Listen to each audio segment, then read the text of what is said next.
Every single day, 200,000 Americans over the age of 50 experience a fracture that should never have happened. Not from a car accident, not from a fall down the stairs, but from ordinary movements. Reaching for a book on a shelf, stepping off a curb, hugging a grandchild. Their bones simply gave way. And here is what nobody tells you. In 70% of those cases, the fracture was completely preventable. The bone loss that caused it could have been stopped, and in many cases reversed, with one specific type of mechanical stimulus that takes less than 90 seconds a day. I am not talking about calcium supplements. I am not talking about prescription medications that come with warnings about jaw necrosis and esophageal ulcers. I am talking about a specific form of skeletal loading that has been documented in peer-reviewed medical literature for over 30 years, but remains almost completely unknown outside of specialized biomechanics research. Your next appointment will not cover this. There is no billing code for teaching you how to generate the exact mechanical force that signals your bones to rebuild themselves. Subscribe to Dr. Waterling right now and hit that like button. We are working toward 1,000 subscribers, and we are building this channel on one principle. The system makes money when you stay sick, not when you get better. Every subscriber moves us closer to reaching people who need this information before it is too late. Let me be direct with you. Osteoporosis is not a calcium deficiency. It is not an inevitable consequence of aging. It is a mechanical deficiency. Your bones are living tissue that responds to the forces you place on them every single day. When those forces disappear, when you stop generating sufficient mechanical load, your skeleton interprets that as a signal that bone density is no longer necessary. It begins systematically dismantling itself, reabsorbing calcium and minerals, thinning the trabecular network that gives bones their strength. This process accelerates dramatically after age 50, and in women, it reaches crisis velocity during the first 5 years after menopause. Here is what happens inside your body. Bone is not static. It is constantly being broken down and rebuilt through a process called remodeling. Osteoclasts, specialized cells, dissolve old bone tissue. Osteoblasts, their counterparts, build new bone matrix. In healthy young adults, this process remains balanced. But after age 50, the balance shifts. Osteoclast activity continues at normal rates while osteoblast activity declines. The result is net bone loss of approximately 5 to 1% per year. That may not sound dramatic, but compound that over 10 years and you are looking at 5 to 10% bone density reduction. Over 20 years, you are entering fracture risk territory. The conventional medical response is pharmaceutical intervention. Bisphosphonates like alendronate and risdronate work by poisoning osteoclasts, slowing bone breakdown, and yes, they increase bone density on imaging studies. But here is what the prescribing physician rarely explains.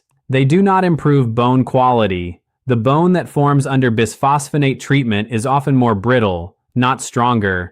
There is documented evidence of atypical femoral fractures in patients on long-term bisphosphonate therapy, fractures that occur with minimal trauma because the bone has lost its ability to repair microdamage. The medication prevents both breakdown and healthy remodeling. Now let me explain what actually drives bone formation. Your skeleton responds to mechanical stress. When you place sufficient load on a bone, it bends microscopically. This bending creates fluid movement through tiny channels in the bone matrix called canaliculi. That fluid movement stimulates mechanoreceptors on osteocytes, the cells embedded in bone tissue. These cells respond by signaling osteoblasts to build new bone exactly where the stress occurred. This is not theory. This is established biomechanics documented in thousands of research studies. The critical threshold is impact force. Walking generates approximately 1:1, 5 times your body weight in skeletal load. That is insufficient to trigger significant bone formation. Swimming generates even less because water supports your body weight. Cycling provides cardiovascular benefit, but almost no skeletal loading. The forces required to stimulate osteoblast activation are significantly higher, in the range of 4 to 8 times body weight, delivered as brief, high-intensity impacts. Here is where conventional fitness advice fails you. You have been told to walk for bone health. You have been encouraged to do water aerobics, gentle yoga, tai chi. These activities provide valuable benefits for balance, flexibility, and cardiovascular function, but they do not generate sufficient mechanical force to reverse bone loss. The loading intensity is too low. Your skeleton needs impact, and it needs that impact delivered in a very specific way. Research published in the Journal of Bone and Mineral Research examined bone density changes in different athletic populations. Distance runners, who generate repetitive moderate impact, showed modest bone density improvements in lower extremities but not in spine or upper body. Gymnasts and volleyball players, who generate high impact forces through jumping and landing, showed dramatically higher bone density across their entire skeleton, including spine and hips, the most critical fracture sites. A study from Loughborough University in the UK took this further. Researchers had postmenopausal women perform a simple exercise, jumping up and landing with impact, just 10 to 20 jumps per day. After 12 months, the women showed statistically significant increases in hip bone density compared to controls. The exercise took less than 2 minutes daily. The results were measurable and clinically meaningful, but here is what nobody in a clinic waiting room is going to explain to you. The exercise has to be performed correctly or it does nothing. The impact must be sufficient, the landing must engage the skeletal system properly, and the frequency must match your current bone health status.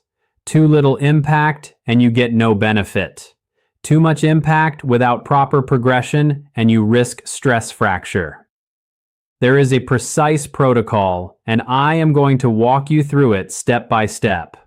Before I do that, I need to say something about who should not do this exercise. If you have severe osteoporosis with a T-score below -3, 0, if you have a history of fragility fractures, if you have significant balance problems or neurological conditions affecting coordination, you need individualized medical guidance before attempting any impact exercise. Start with your physician. This protocol is designed for osteopenia, early osteoporosis, and bone loss prevention. It is not appropriate for advanced brittle bone disease without medical supervision. If you currently take bisphosphonates, you can perform this exercise, but understand that the medication may be preventing your bones from responding optimally to the mechanical stimulus. Discuss with your prescribing physician whether continued medication is necessary as your bone density improves. Never discontinue prescribed medications without medical oversight. Now, the exercise itself, it is called the heel drop, and the physics of what happens in your body when you perform it correctly is remarkable. You stand upright, feet shoulder width apart on a flat, stable surface. You rise up onto your toes, just 2 to 3 centimeters, not a full calf raise, just enough to lift your heels. Then you let your heels drop back down to the floor with a light, firm impact, not a gentle lowering, a drop.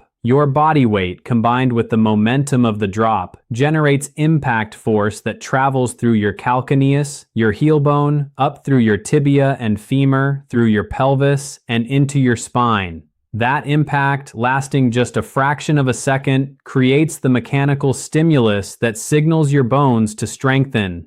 The key is the intensity of the impact and the rate of force application. Slow, controlled movements do not work. The force must be delivered rapidly, creating a shock wave through the skeletal system. That shock wave is what your osteocytes detect and respond to. Here is the protocol, step by step, morning, noon, and evening. When you first wake up, before breakfast, perform 10 heel drops. Stand near a wall or counter for balance support if needed, but do not lean on it. Feet shoulder width apart, rise onto your toes 2 to 3 centimeters, and drop your heels to the floor with a firm, audible impact. You should hear your heels contact the floor. You should feel a mild vibration traveling from your feet up through your legs and into your torso. That vibration is the mechanical signal your bones need. Perform 10 drops at a rate of approximately 1 drop every 2 seconds. The entire sequence takes 20 seconds. At midday, around noon or early afternoon, repeat the sequence. Another 10 heel drops, same technique, same impact intensity. In the evening before dinner, perform a third set, 3 sets of 10 drops per day, totaling 30 impacts, distributed across your waking hours to maximize skeletal stimulus. After the first week, if you experience no joint pain, no unusual soreness, and feel comfortable with the movement, increase to 15 drops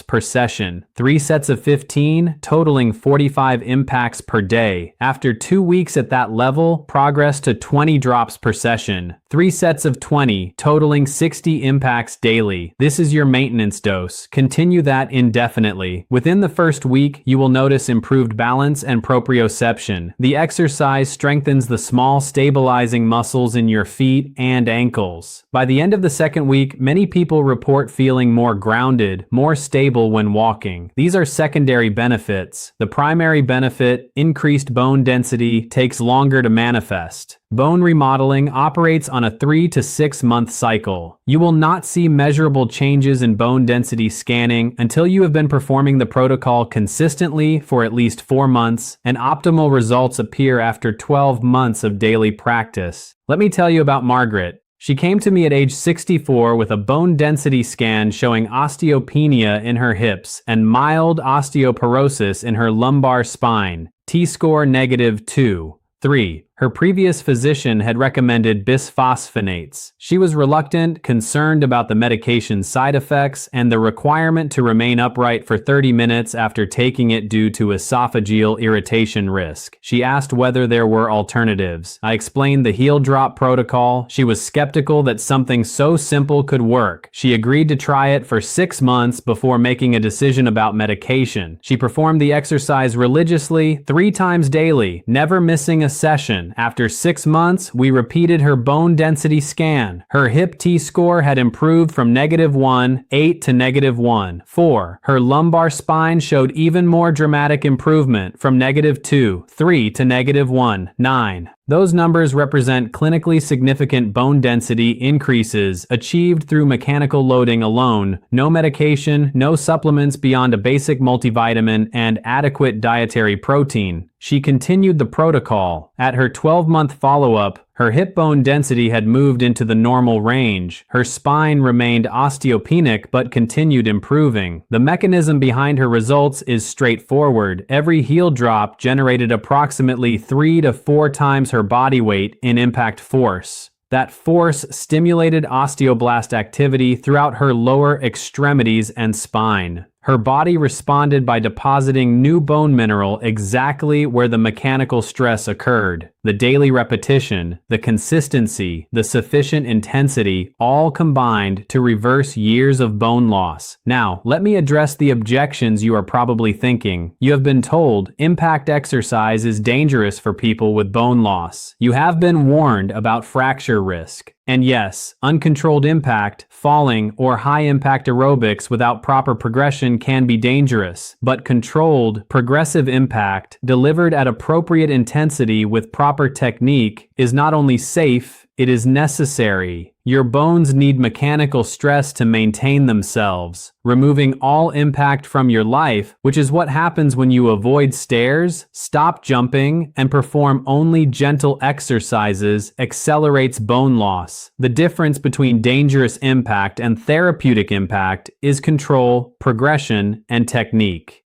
Dangerous impact is unpredictable, high force, and poorly distributed like a fall.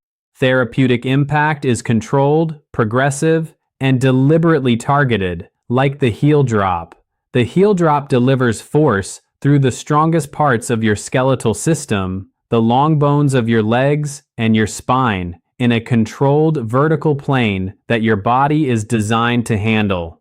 You also need adequate nutrition to support bone formation. Calcium is necessary, but it is not sufficient. You need vitamin D for calcium absorption, vitamin K2 to direct calcium into bones rather than arteries, magnesium for bone matrix formation, and adequate protein for collagen synthesis. The best sources are whole foods, not supplements. Dairy products, leafy greens, fatty fish, nuts, seeds, and lean meat provide everything your bones need if consumed in reasonable quantities. Here is your complete daily protocol. Morning, upon waking, drink a glass of water to hydrate. Wait 5 minutes, then perform 20 heel drops. Eat a breakfast containing at least 20 grams of protein, eggs, Greek yogurt, or cottage cheese. Midday, between lunch and dinner, perform your second set of 20 heel drops. Evening, before dinner, perform your third set. Ensure your dinner includes a serving of leafy greens and a palm-sized portion of protein. 3 times per week, add resistance exercise targeting major muscle groups. Squats, lunges, push-ups, and rows all create additional skeletal loading that complements the heel drops. You do not need a gym. Bodyweight exercises performed with proper form provide sufficient stimulus. Sleep 7 to 8 hours per night. Bone remodeling occurs primarily during sleep when growth hormone levels peak. Chronic sleep deprivation impairs bone formation regardless of your exercise protocol. Manage stress. Chronic elevated cortisol, the stress hormone, promotes bone breakdown. Meditation, deep breathing, and adequate rest all support bone health by reducing cortisol exposure. Avoid smoking completely. Nicotine impairs osteoblast function and accelerates bone loss. Limit alcohol to no more than 1 drink per day for women, 2 for men. Excessive alcohol consumption interferes with calcium absorption and directly damages bone-forming cells. Get sunlight exposure for vitamin D synthesis. 15 to 20 minutes of midday sun on exposed skin several times per week provides sufficient vitamin D for most people.